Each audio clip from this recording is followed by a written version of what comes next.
Компьютеры, массажные столы, матрасы, кресла-коляски, кондиционеры, велотренажеры, различные аппараты, необходимые в центрах. И это не весь список техники и инвентаря, которым теперь оснащены все детские реабилитационные центры республики. Международный фонд АПСН со дня своего создания проводит большую благотворительную работу. Данная акция сотая, если не тысячная, в длинном списке помощи, оказываемой организации. Осуществить проект сотрудники фонда решили совместно с российской фармацевтической компанией «Биофарма». Ведь на покупку всего необходимого нужны были серьезные средства. Всего на данный проект организаторы акции выделили около 1 миллиона рублей. На эти средства была приобретена необходимая техника и инвентарь для всех детских реабилитационных центров Абхазии. В рамках постоянного нашего проекта «Губзера» мы ежегодно проводим такие благотворительные акции нашим партнерам ростовской компании «Биофарм». Помогаем нашим реабилитационным центрам. У нас в фонде создана рабочая группа.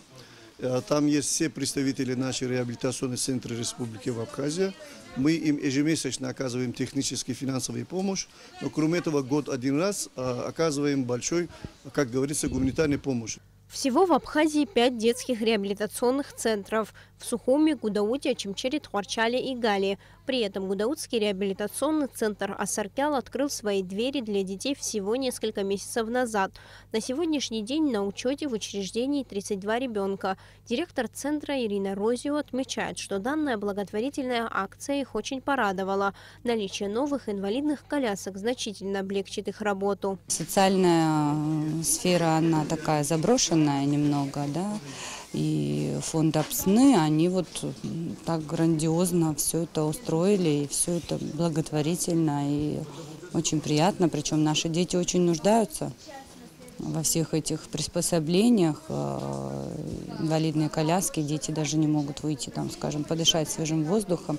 Сотрудники реабилитационных центров отправляли список необходимого в Международный фонд АПСН. За короткий срок фонд при помощи фирмы «Биофарма» приобрел все необходимые вещи. К примеру, теперь у Тхуарчалского центра есть новые обогреватели, теплые одеяла, медицинские принадлежности и инвентарь для занятий с детьми физическими упражнениями. И даже входная дверь, которой так не хватало, а купить ее на собственные средства возможности не было. К нашим партнерам приходит обращение от реабилитационных центров, и после чего мы организовываем такие мероприятия. Героем мероприятия стали наши детки. Мы хотим им пожелать от нашей компании «Биофарма» здоровья, родителям терпения. Мы также делаем благотворительные лечебные учреждения.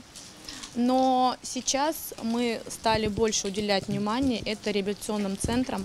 Не менее важно, что в рамках проекта его организаторы сумели решить и множество бытовых проблем центров. К примеру, в некоторых из них заменили двери, а для другого учреждения приобрели новое лобовое стекло на служебную машину, заменили в кабинетах кондиционеры и даже несколько столов.